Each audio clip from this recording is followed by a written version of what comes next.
Have you ever felt, in the middle of a perfectly ordinary day, that the world around you is somehow too thin? That beneath the surface of everything you see, everything you read, everything you're told to believe, something else is breathing? If so, I want to speak to you today, not as a philosopher behind a lectern, not as a scholar reciting theories, but as someone who has spent a lifetime staring into the deepest layers of human language and consciousness, and who found at the very bottom not more words, but silence. My name is ToshihikoIzutsu, and today I want to tell you something I've carried for decades: transcend. We live inside language. Every experience you have ever had, your deepest thoughts, your most fleeting emotions, your sense of who you are, all of it is woven into the fabric of words. Language does not merely describe your world, it constructs it.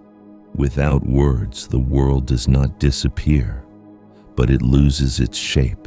It becomes, once again, a formless sea of pure happening. For decades, I pursued one question above all others. What is language, truly? Where does meaning come from? What does it really mean for a human being to understand the world? I never let go of those questions, not for a single day. And here's what I found. Language is an extraordinarily precise net cast over the infinite ocean of reality. It illuminates, it organizes, it makes the unknown knowable. But, and this is the crucial point, in the very act of illuminating, it also conceals.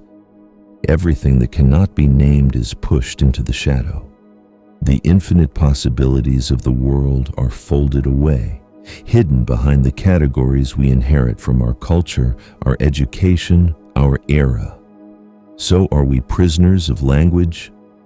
That is the wrong question.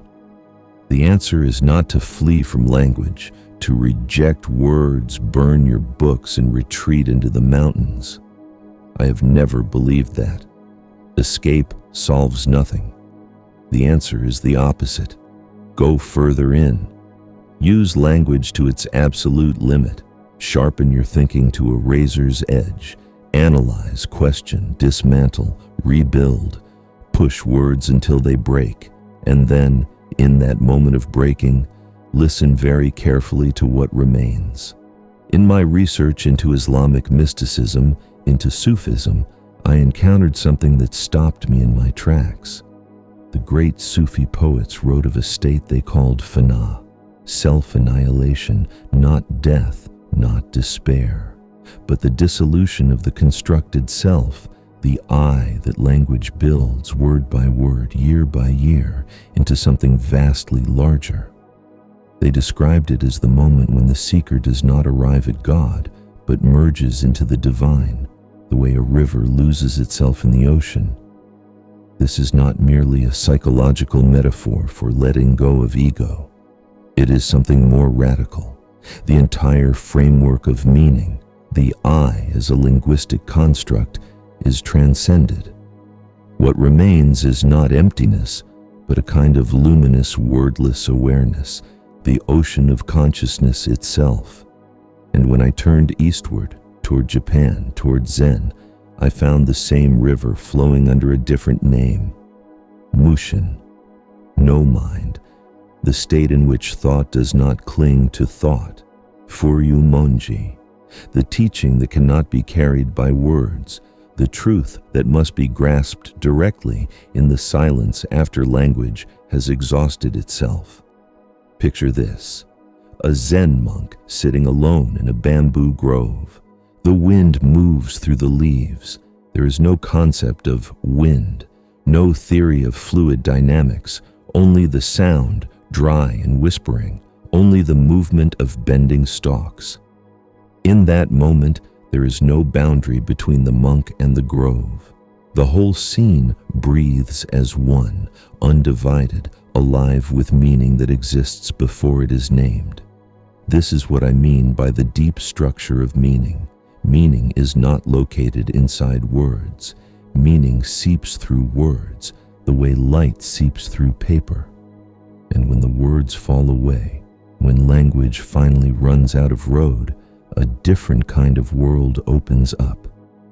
But I must be honest with you.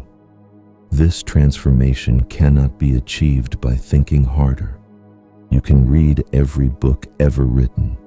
You can master a dozen languages, memorize the complete works of Aristotle and Nagarjuna and Dogen, and still, you will not have arrived. Because what I am describing is not an accumulation, it is a reversal, a 180-degree turn of consciousness itself. What is required is not more knowledge, it is reflection. Radical, unflinching reflection on the very mechanism by which you perceive, not what you see, how you see, not what you think, the structure that makes thinking possible. The moment you genuinely inquire into the nature of your own awareness, not as a theory but as a lived act, something shifts. The subject and the object begin to lose their rigid boundary.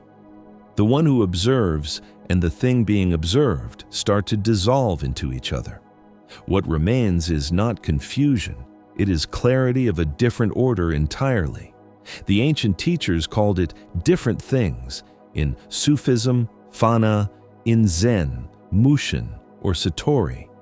In my own vocabulary, I called it the deep structure of meaning, the trembling silence at the very bottom of consciousness, where the world has not yet been divided into words, where everything still breathes as a whole. I believe this is the next frontier of human evolution, not technological, not political, but interior, the evolution of the human capacity for awareness itself.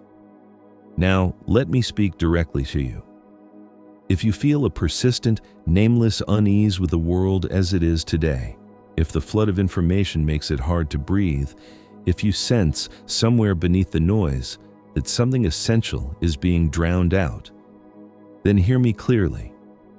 That is not a malfunction. That is sensitivity. That is your soul reaching towards something real beneath the surface of the real. You do not need to be a saint. You do not need to be a genius. The seed of transcendence is already inside you. It sleeps inside every human being. In this era of relentless noise, it is simply harder to hear. So, transcend, not by escaping the world, but by going through it all the way through to the other side of language. Read voraciously, think rigorously, use every word at your disposal, and then, when you have used them all, let them go. Burn the map once you know the territory. Release the raft once you have crossed the river. Because it is only in that releasing, only in that moment of letting go, that the true nature of language becomes visible. And it is only by abandoning thought that real thinking begins. Close your eyes for a moment. Let the waves of thought grow still.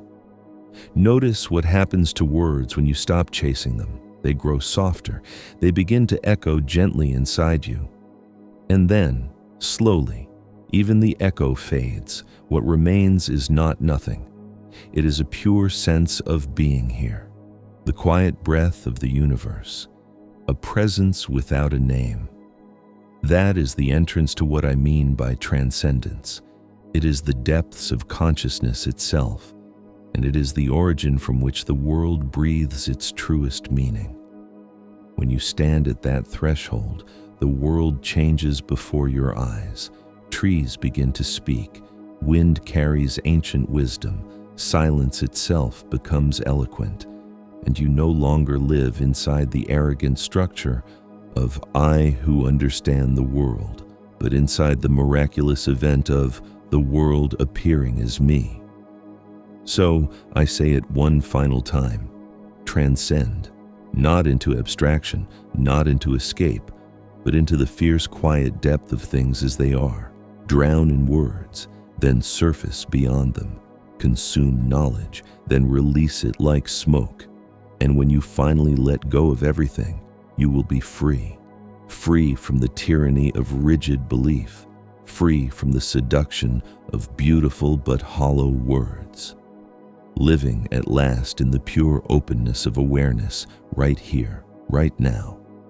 That is what a transcended human being looks like, not a saint on a pedestal, but someone with clear eyes, the clear eyes of one who has swum to the far shore of the sea of meaning and found, waiting there, not an answer, but an opening. Come then, transcend, deeper, further, and above all, quietly. The truest meaning has always been waiting for you, beyond every word that ever existed.